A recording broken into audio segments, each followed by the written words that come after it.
Enra Dwada 12 January 2026 Utumfo sisi tena se omenhia na nana mampon hema nana Jakma Difie otosumienu ene nana momo mampon traditional council eba utumfo ho omode adesrede betu anim esre nsaye ema odisia wesai wo mampon a sisi ni din aye ya sebro se bun sotosumiensa ombesire nsaye ma se omesai ntre yura na fi onfa mampon se nsa no kweso yura so je onfeso ema okatrom se omaye ho ne menye wi ni de nyame ya aduma Dwada ebe 19 January 2026 omumra na fi omesi bi ntre yura na fi onfa mampon se nsa eno achi no na asante atunbia nsa so akonya da bia mpan kakra ama nananom atena ase ayi Ghana Gas former CEO Professor Benjamin Asante sen komehwe kuro ne so na ase busuafoni bia ante ase ma nemane bi betri yura ayi muni emanyina afiri ho ama omakwan sesese yemfa Prof Asante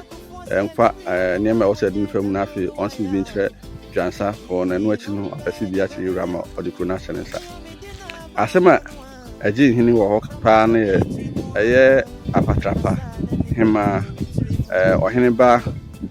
champion no tosumiensa yebeka ya 2012 anahema ene hema hene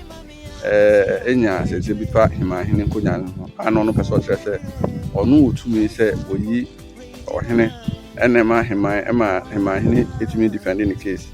na eno achi no akoda bia se na onye de hye nanso asem no anhyeda mba because na hema konya ho asem ne kanti na patra pa asem de ekonkon kakra na sesi wosan kopre busompra kuma akonya de aka na konya no ho se de kan na nka opre hema de abeka ne de no ho no ena abono na onum se de ntampira de ntiso anya de a ehero na yana na konfo poma ena be cheche ni simpifi ma yewa hu kwan a champanyini ebaaye ene ye dikro ni ma na no ni ba ni nua ema ena be hekro ni so nanso na nana hema ye ohene ba champanyini otosme sa peso trese champanyini kra de owunum ewo hwe one hema hene sense ni mu a tutumu se akonya no ho ba kosem kra onim ema yana na konfo poma etimi chichiri mu ama obi ehu se woni mama ode omudi na chi ba ya no peso cheso no busiafo nyina se omukra anya na busiafo o se ono nana poma no kra na busiafo e ka no na kaka no no motwema so no enam sa se de amema omo ni ska kra de amama omo ntino omo yiyo omani ama ka ono nko a yero ahwe buye no ohun se apatapa konya na oteso no kra no on frifie ho onya ade ase na emom ne maame ene be fio as caretaker ena afie mana konya ne bidi ya ore yesa